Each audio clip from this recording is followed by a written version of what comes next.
Hello and welcome to Since Attlee Churchill, the podcast about British political history since the Second World War. I'm Lee Evans, a historian of the Conservative Party. And I'm Richard Johnson, a historian of the Labour Party, and Lee's husband. In each midweek episode, we'll be marvelling at glorious pearls of contemporary British political interest. And this week I wanted to kick us off with what I think is one of the emerging divides on the right of British politics. Something which I think is much more significant than it may at first seem, because if you were simply to lay out at the moment the policy agenda or the key issues for the Conservative Party and for Reform UK, you would find a tremendous amount of overlap. In fact, it's possible, as some people do in fact claim, to say that the parties are less divided by policy. There are not big divides, for example, about whether or not Britain should be in the ECHR or whether or not fuel duty should be cut, or lots of current contemporary issues. There is an argument to say they are less divided by those points than they are by personalities and certainly in some cases egos. So I've been thinking a little bit about what can we actually say are the distinguishing points between the Conservatives and Reform UK. Certainly for some people in Reform UK, it's the case that they simply like not having the baggage of a party that's been around since the 1830s and, of course, was in government for 14 years quite recently. And there are certainly people in the Conservative Party who think that Reform UK, when you actually scratch the surface, is not particularly conservative, but is in fact an odd mix of sorts, both in terms of personalities and policies. But the divide that I wanted to try and focus on is about this question of, is Britain broken?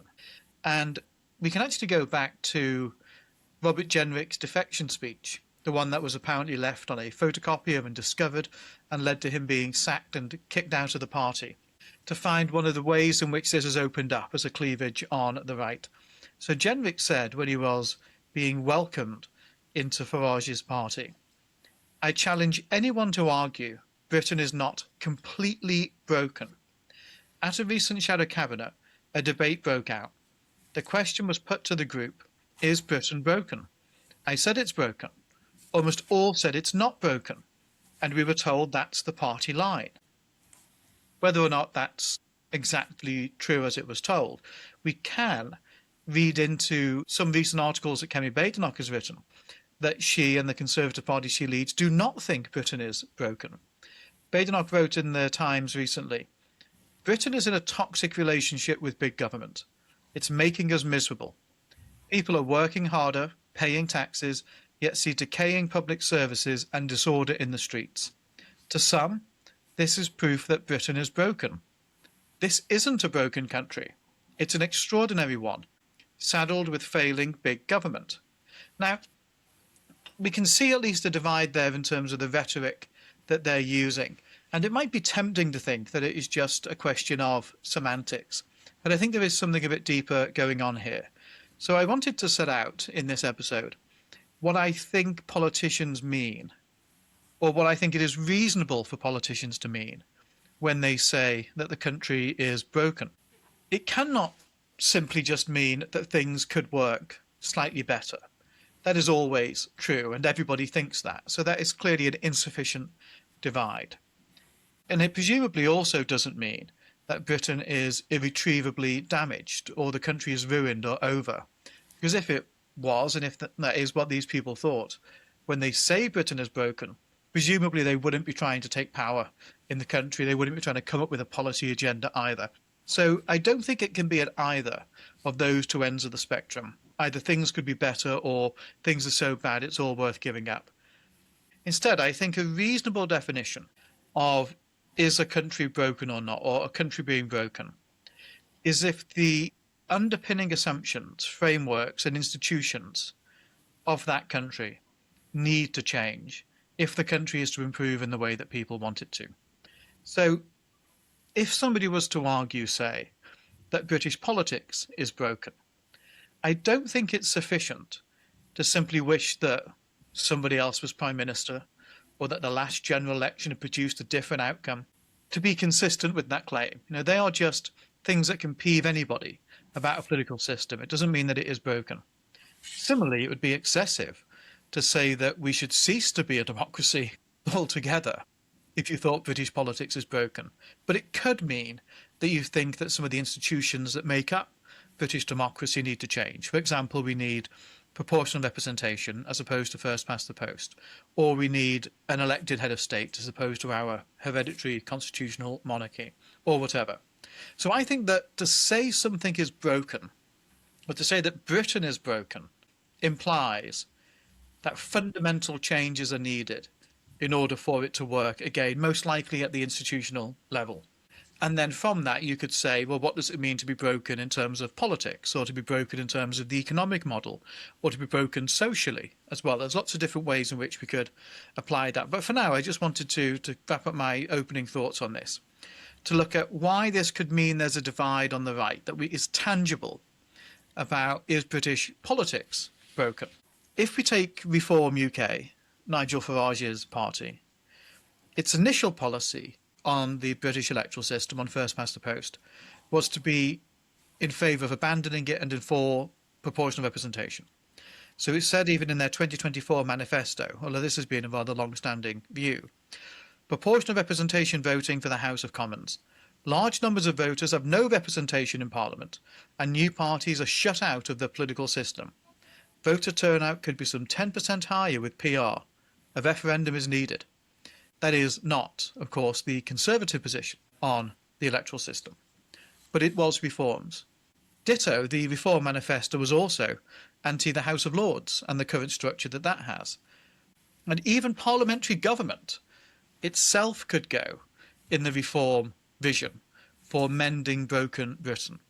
Because, as we've heard Nigel Farage and others say, they don't necessarily want to stick to the model of having the executive, of having the government drawn from the House of Commons or the House of Lords, but they would like to have people outside of the legislature permanently fill positions in government. So I think within Reform you can see that there is a worldview in which they are radical in wanting to destroy, you could say, smash up, certainly make dramatic changes to some of the institutions of British life, and even do away with some of those institutions themselves, things like the House of Lords or the electoral system, in a way that I, one, do not think is actually necessary to make improvements to this country, two, do not think is actually conservative with a small c, and three, do not actually see the Conservative Party being in the same mindset in terms of wanting to throw out the traditional, inherited, institutional fabric of this country, and then afterwards simply hoping that you can replace it with something that would happen to be better. I think instead what we're seeing with the Conservative Party is more engagement on issues rather than institutional change, which is, for my part, where I think Conservatives ought to be. Well, I think that this discussion about broken Britain can descend very quickly into semantics and can become quite facile. And I want to try to avoid doing that, and I think that you have. But there are a few points that I want to pick up on. So, of course, you're a Conservative supporter, I'm a Labour supporter. There are other options available. And at least one of our listeners, and I'm sure more than one, who's on our Patreon, is a Reform supporter and has written thoughtfully critiques sometimes of the things that you and I say, and I've quoted from him in the past. I won't out him in case he doesn't want to be outed. But if I were to try to express maybe his response to your initial points about the Conservative Party, I think that his take might be something like this. And this may be the general best representation of the Reform view, which is that the public have voted at multiple elections to see certain policy outcomes delivered. And in spite of being very clear at those elections, the people who they elected were unable to deliver on those policies. And if you are engaging with the machine of politics and it just cannot give you what you're asking it to give you, then maybe that machine is broken. And to be less abstract about that, voters repeatedly gave instruction to Conservative governments to bring down immigration. And in spite of various Conservative leaders professing that they would do that, they never did. And in fact, immigration reached levels that have not been seen in the history of this country.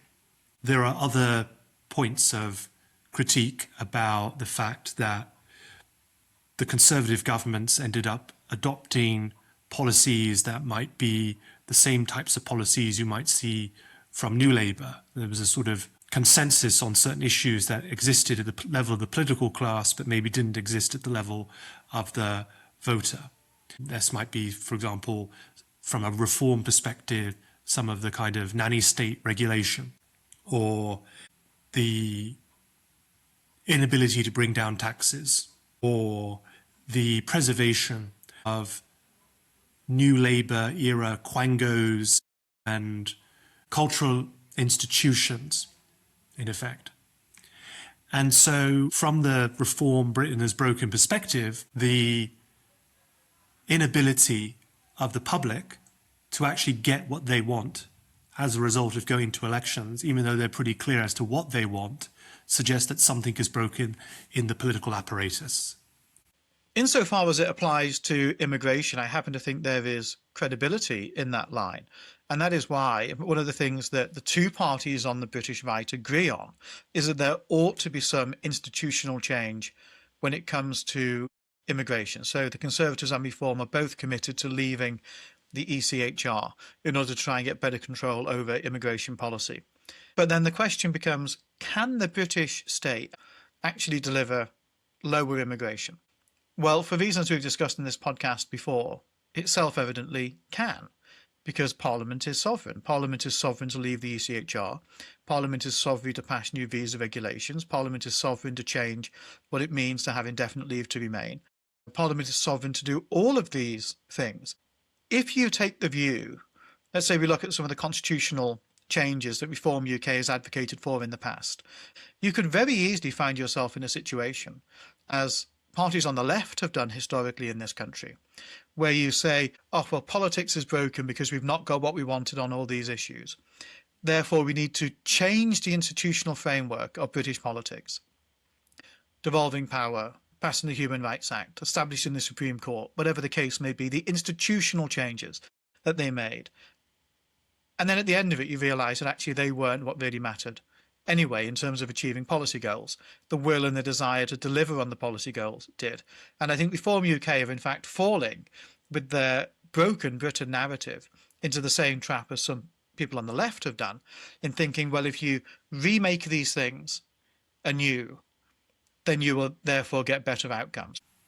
Well, I think from the Reform critique, they would disagree with you that immigration was the only thing that voters voted for and didn't see delivered on. I don't have the sort of full list of issues to mind, but I would assume, for example, maybe an issue that you actually wish the Conservatives had more on, like grammar schools.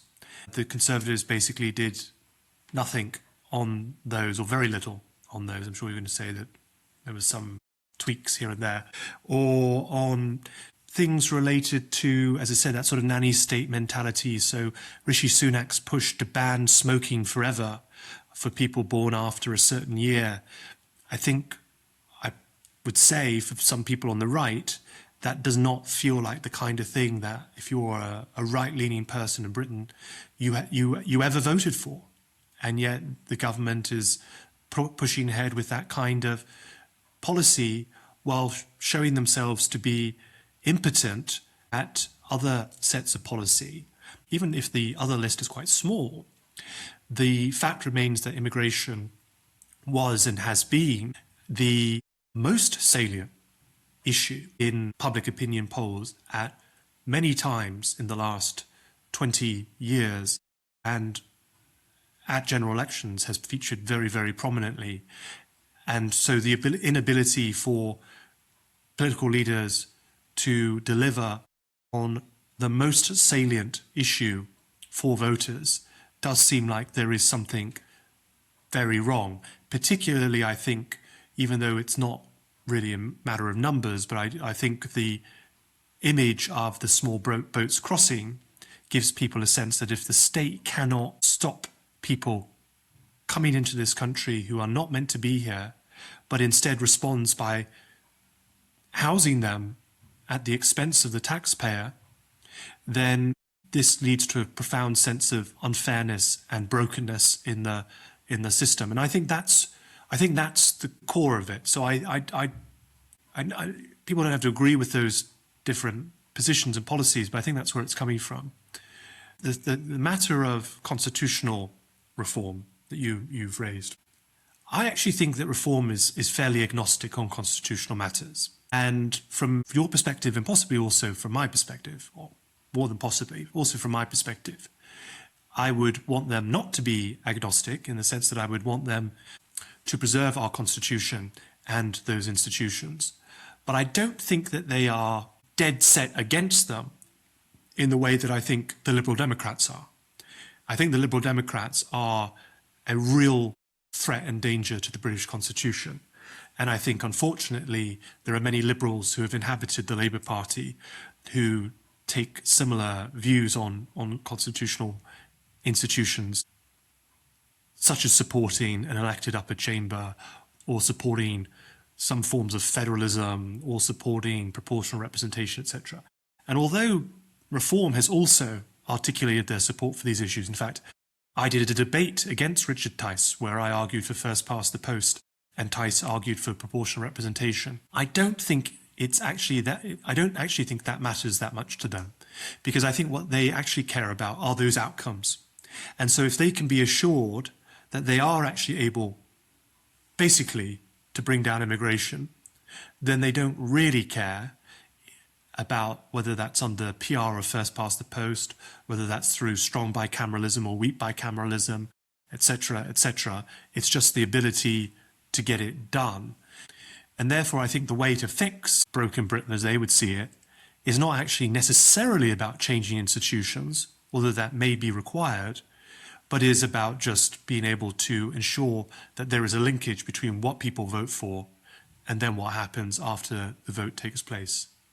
But my view would be then that's a version of brokenness. So that's a definition of being broken, that basically is just to say that policies could be better, that we've had policy failure. Obviously, that's been the case. I don't think anybody would deny that. And so I think their rhetoric is running significantly far ahead of their ambition in that case.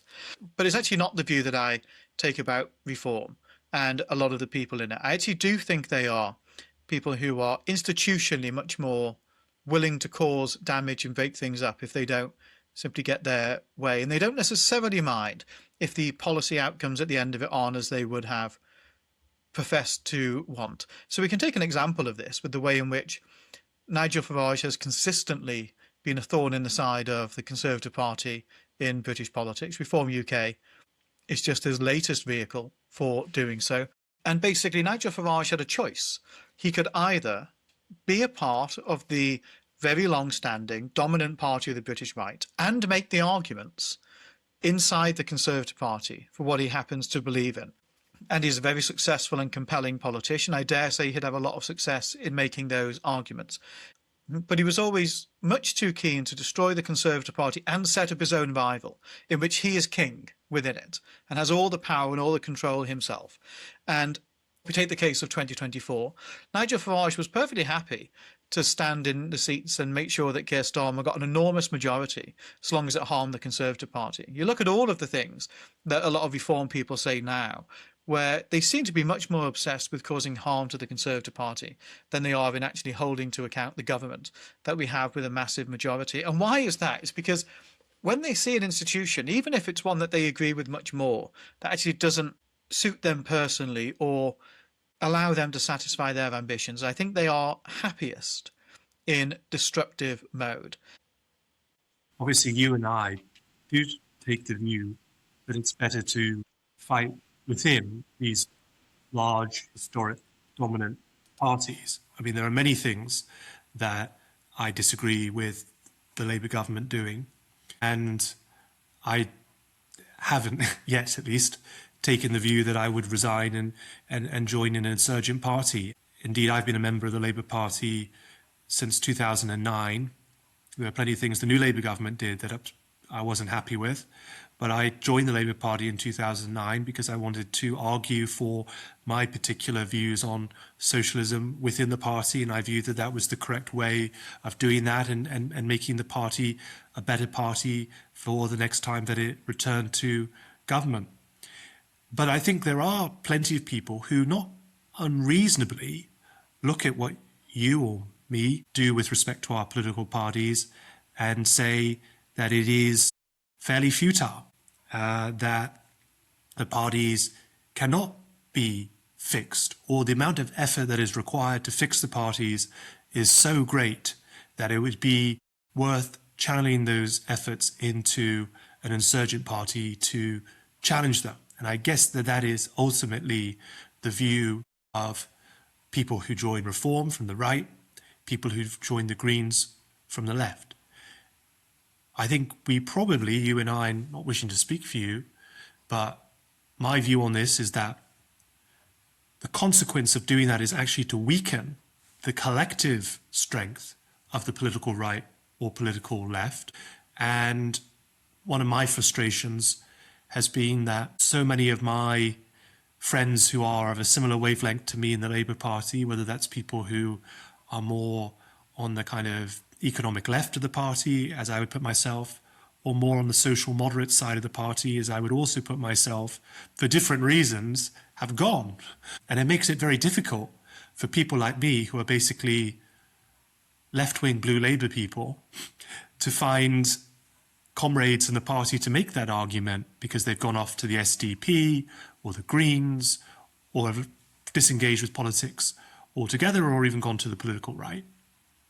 So I can see your frustration, I understand it, but I also don't think it's completely illogical or irrational to take the other view.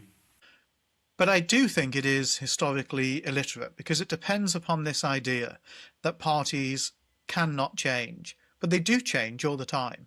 You know, the difference in the Conservative Party in, say, the 1970s, going from the leadership of Edward Heath to Margaret Thatcher, is enormous and profound. The difference in the Labour Party going from Jeremy Corbyn to Keir Starmer, I mean, the ability for parties to continually reinvent themselves is actually enormous. And so it's very comforting when people in, say, Reform, or you can make the same case about the left and say the Greens or others, are asked about why are they not in the major party of the right or the left arguing for their ideas, to say, oh, well, that party cannot change. But it's little more than an attempt to try and justify why they are in fact trying to satisfy themselves with an insurgent party, rather than actually doing the harder but I think more fruitful work of trying to make their case inside an established party. That's the hope that we have, informed by the history, and that's why I think, well, particularly me, again, I don't want to keep speaking for you, but that's why I stay in the party, even though so many of my friends and enemies say, why are you still in the Labour Party? But that's my view, is that the most effective vehicle for change, it comes from within the party rather than external to it. But of course, the past does not exactly predict the future, and who knows how things will go.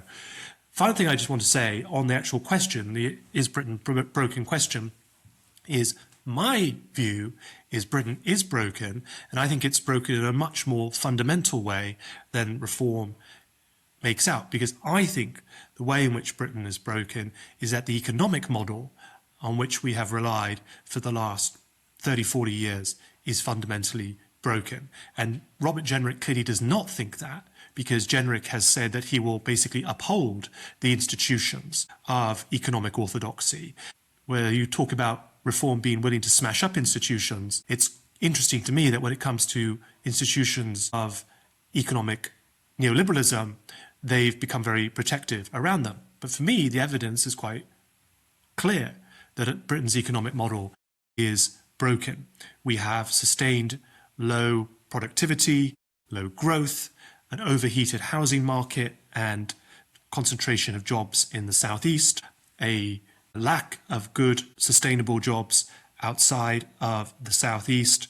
We have not seen an increase in living standards. We have not seen communities really recover from deindustrialization in large parts of the country.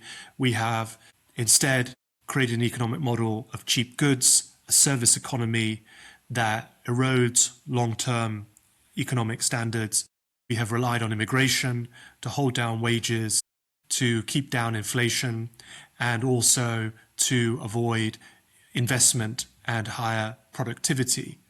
And so for me, the way to fix Britain is for the Labour Party to actually deliver economic socialism, to be a party that believes in a strong, active, redistributing state, which is not about redistributing purely welfare, but is actually about redistributing jobs. It is, for me, a model of economic nationalism, of national preference, of regional employment, of creating grants, tax incentives, state aid to shift jobs out of the southeast into the rest of the country, to use state ownership, to use tariffs, to use other forces of other tools of national investment to build a totally different economic model. So yes, I say that Britain is broken, but it's the economic model that's broken, not necessarily the political model or really even British society. It's a theme we should return to because, yes, the political, the economic and the social are clearly all different columns that are worth considering in that. But Richard, what's your matter of interest this week? Well, this week, of course, there has been a great deal of attention in British politics litigating the decision of Keir Starmer to appoint Peter Mandelson to be the British ambassador to the United States. In some ways, it's been quite dramatic. There have been dramatic scenes in Parliament with respect to the Prime Minister, with respect to the Leader of the Opposition, Kemi Badenoch, and with respect to the foreign policy mandarin, Ollie Robbins. And I love a bit of parliamentary drama. I love a bit of drama in general. And that's all been to the good. However, I have felt somewhat unsatisfied by the focus of the debate and the criticism around the Prime Minister because I think it's been somewhat misdirected. In choosing Peter Mandelson, Keir Starmer made a political appointment to represent Great Britain in the United States. That is not a problem. In recent times, we've had some political appointments to major diplomatic missions, including to France, for example. Back in the 1970s, Jim Callaghan made a political appointment by appointing Peter Jay, the eminent economist, and also his son-in-law, to be British ambassador to the United States. And I think that actually we ought to see more of that. I actually think when we have difficult political conflicts or problems facing us with respect to other countries, then it's not a bad thing to draw on someone who is highly experienced or capable in the realm of politics. Foreign Office civil servants and career diplomats often do an excellent job. Karen Pierce, who was a career diplomat before Peter Mandelson, by all accounts, did an excellent job as our ambassador to the United States. So I don't want to discount that, and I don't want to say that civil servants can't do a good job. Of course they can.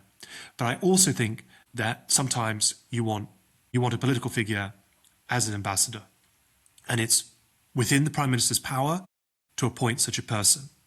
And what that means is that the Prime Minister, in order to appoint such a person, does have to go around the usual process to appoint that person, by definition. Now, there are lots of different steps in the usual processes, and it might be a good idea for the Prime Minister to follow those steps, regardless of whether they're appointing a career diplomat or a political individual. However, the Prime Minister does not have to follow the usual process. And if the usual process is pushing against the Prime Minister's decision, then I think it's perfectly fine for the Prime Minister to assert themselves against the process and to say, I don't care what the process tells me, I want this person in the role because I believe this is the best person for the role, I believe it's in our national interest for that person to have the role, etc., etc. Now, in doing that, when a Prime Minister does that, I am not saying that the Prime Minister should not be held accountable for the consequences of their decision. In fact, I think the Prime Minister should be held more accountable for the consequences of that decision. But they should be held accountable on the basis of the political judgment that the Prime Minister exercised, not whether or not the Prime Minister followed a tick box process. And the thing that's annoyed me so much about the recent fiasco surrounding Starmer's appointment of Mandelson is that all of the focus in the media is about whether the Prime Minister followed the tick box process. And my view is, I don't care. My view is we should hold the Prime Minister to account for the initial decision. Was the Prime Minister correct to appoint Mandelson in the first place? Was that a misjudgment? Knowing what he knew then, was it a bad judgment? Knowing what he knows now, is it a bad judgment? And there are different, therefore, political standards I think you can hold a Prime Minister to based on whether, given the information they had before them, they made a bad call, versus in hindsight, was something a bad call. And I think when it comes to the Mandelson appointment, personally, I think it's somewhat more finely balanced than people are making out. At the time when Starmer appointed Mandelson, yes, it was known that Mandelson had some unfavourable business dealings. Yes, it was known that Mandelson was a friend of Jeffrey Epstein. I think the extent and depth of that friendship was not known and was not known to the Prime Minister at the time that he appointed him. Now, you might say that was too risky, and Mandelson was exposed to too much risk, and the Prime Minister should not have appointed him. But ultimately, I think that ought to have been a political judgment, because the Prime Minister could have said, those risks are worth bearing if we think that Mandelson will be able to represent our country more effectively than anyone else in the role, because he is a political Svengali, he is the snake charmer who can charm the snake that is Donald Trump. And if I want to give Starmer a good faith defence of that, I think that probably is the argument he could make. But what frustrates me about Starmer is he's incapable of even making that defence. Because Starmer is actually so used to relying on process as a shield, now when the criticism is going against him, he's caught up in the weeds about the process and so on, rather than just saying, knowing what I know now, I wouldn't have appointed him. At the time, I knew that there were some risks, but I thought those risks were worth it because I thought he was the right man for the job. Clearly now, I know that he wasn't the right man for the job, and I take responsibility for that. Whether he had a tick in a yellow box or a red box is beside the point. There's an exception to that, I would say. So there are certainly some elements, I think, where a bit of a tick boxing approach isn't out of the question. For example, with something like this and with access to highly sensitive documents, and there is a sense in which you want to know that somebody is not a national security risk, and you do want a tick in a box from people who really are in the know to be able to judge that. So I think there is some merit in the tick box exercise, but fundamentally I think your point still stands about the nature of political judgment. And I've thought throughout this scandal that in many ways Keir Starmer would do better to defend his political judgment on political terms. So even this week, Keir Starmer basically denied recently that there was any pressure put on to try and speed up and get through the Peter Mandelson appointment through the Foreign Office from number 10 Downing Street, even though it seemed very clear to me that's what Sir Ollie Robbins said he was feeling at the time. People calling up almost every day to ask what the progress was on it. And Starmer said something which I think was just probably untrue, that that pressure didn't exist. I'd probably think Ollie Robbins' view is more correct on that. But he would have been, in my view, better placed politically to have turned around and said, of course we were trying to speed this up. You know, there was a major consequential election in the White House. There was going to be enormous impact on the standing of NATO, on American tariffs with the rest of the world. Of course we were trying to get our person in as soon as we possibly could. That doesn't necessarily mean we wanted shortcuts to be taken, but yes, we wanted that person in situ doing the things that were there and for the reasons we appointed them. Similarly, I think it would have been much better for Starmer earlier on to basically say, well, and I accept there's a point to which you can't explicitly say this, but you could say something a bit like this. We were dealing with an American president of pretty unprecedented character and temperament and disposition. And we chose the person, yes, with baggage, but who we thought was best suited to handle that. And we thought that that baggage, yes, wasn't as bad as it turned out to be. And I think people would actually accept that viewpoint. But you can't claim that you didn't know it was there, because everybody knew it was there and had done for a very long time. But B, that there was a national interest case for trying to appoint that person, that this was the person that we genuinely thought would be the best representative of the country in terms of dealing with the Trump administration. Now, that may be a bit of a brazen statement, but I think actually trying to assert that in the public mind would have been a more successful thing for Starmer to do, as opposed to what everybody actually thinks this was, which is that Peter Mandelson and Morgan McSweeney, the Prime Minister's former Chief of Staff, were incredibly close friends, that they'd worked together politically, and that McSweeney basically tried to get in this job as ambassador to the United States. That's basically what everybody now thinks happened, that there was some sort of boys' club, cosy appointment of a political ally to a senior diplomatic role. Now, a big part of the defence this week, admittedly on the specific point about security vetting, is that, oh, I didn't know when I made the appointment. But nobody thinks if he did know, it would have changed his view, because there was a ton of stuff that he knew already about Peter Mandelson being dodgy. That meant he still made the appointment. So why was this going to be the straw that broke the camel's back? I don't think anybody believes that it would have been.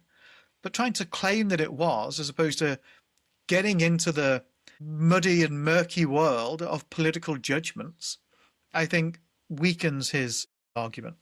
Diane Abbott made, I think, a great intervention in the debate at the start of the week over Starmer's statement, where she basically put this point to Starmer. Peter Mandelson, I think she said, Peter Mandelson had history. And she went through his different resignations, which were all due to scandal and dodgy dealings with corrupt figures and so on. And so she was actually trying to bring it back to the original political judgment. And I think that's much better terrain. I must say, I thought her intervention was wonderful. It was so good to see her in such strong form. I think there have been times over the last few years where she's not been in as robust form as she was in the House on Monday. I thought it was great to see her doing so well. And there was also a bit of a sense of satisfaction that she was able to put pressure on Starmer after Starmer tried to block her from becoming an MP again in the last general election. However, I want to make an important point here. I think dodgy people can serve their country well. And I think the fact that someone has had a colourful background or has previously resigned due to scandal should not count them out if they have particular skills. Equally, I don't think that having a close relationship with decision makers should also exclude you. That's very much the kind of modern civil service mentality around these things, that everything has to be absolutely pristine and above board. But I think that ends up excluding people who could do a very good job for their country because they don't have a particularly sanitized CV. And if you go back further into British history, you see that some of the people who have done greatest service to this country have also been a little dodgy. I mean, I think Benjamin Disraeli was a bit of a dodgy guy. And yet Disraeli was considered to be one of the great prime ministers of British history. David Lloyd George was definitely a dodgy guy. And Lloyd George was remembered as a great chancellor and prime minister. Yeah, I'm not saying that we should recruit people on the basis of whether they're a crook or not. But I am saying that I think there is too much in our political culture of, has this person done something wrong before, therefore we must never put them in a position of responsibility again. More broadly, my concern out of the discussions that we've been seeing this week about this matter are that I think the lessons learned will be precisely the wrong lessons. I think prime ministers should be allowed to override process. I believe that prime ministers should be able to insist on the implementation of their political judgment if they believe that judgment is serving the best interests of the country. I believe that they should not be blocked from doing so on the basis of process. However, I think that the lesson that will come out of this is that Keir Starmer, who already was quite allergic to making political judgments and tended to prefer relying on process, will hug presumably even closer to process, and we'll have even more of government by civil servants than by politicians. And I think that's a bad thing. And looking further, I think future prime ministers are going to think more than twice before making risky or bold decisions that might actually have good payoff, but might not. But they might be a better decision if they work. And then so basically what I'm expecting is to see much less political innovation moving forward and more entrapment and ensnarement in that cautious, process-driven public sector mindset. And I speak as someone who is in the public sector and see this, which is why I'm slightly frustrated by it, then bolder political action that breaks the rules, but does so for the greater benefit of our country. And yes, Keir Starmer made a bad call here in appointing Peter Mandelson, but no, that should not mean that no Prime Minister ever again should be able to make political calls that override the process of the civil service. That may very well be true, and your prophecy may well become accurate, but the things that stand out for me for it is if you are to make those political judgments, you've got to be willing to defend and fight for them in political terms, up to the point at which you know you're defending the indefensible, and then you just basically have to apologise for it. You can't try and weasel out in the way that I think Starmer is doing at the moment.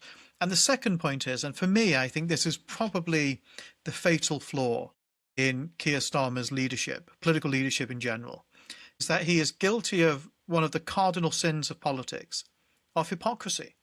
Because everybody remembers, in many ways, one of the defining moments of Keir Starmer's time as leader of the Labour Party in opposition was his sense of outrage at the actions and the conduct of the Boris Johnson government, particularly around Partygate.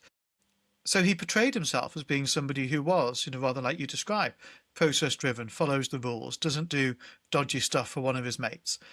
And then he becomes Prime Minister, and really within weeks, there's this scandal about Lord Ali having a Downing Street pass and buying clothes for Starmer.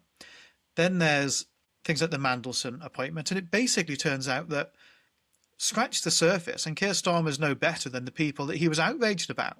But whenever somebody puts this to Starmer himself, he's outraged that anybody might draw the comparison and say that he actually does fall foul of the same failures as some other politicians. In fact, in some ways, he's one of the worst examples. I can't actually imagine a Theresa May, a much maligned figure in the last decade or so in British politics, appointing somebody like a Peter Mandelson to this role. So they're my two final thoughts, really, that if you're to make those judgments, you have to be willing to really defend them. And actually, in your defence of them, or in your criticism of other people when they make flawed political judgments, you do not want to give yourself a hostage to fortune by saying that which looks really effective or sounds very good on the evening news at that particular time, but where you make yourself look like a prize fool if you ever get into power and end up making those decisions yourself. Absolutely. What I'm advocating here is actually greater accountability in our political decision makers. Because what Keir Starmer did is he made a rare political decision, which I applaud him for the fact of making a political decision.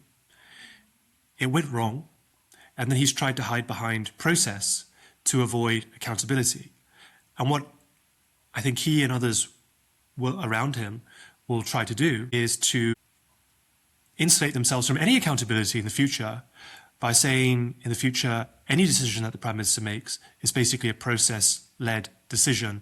And so if anything goes wrong, there's no one to hold account. You just hold the process to account. And I have to say, I have witnessed this in my life in higher education in ways that are deeply frustrating.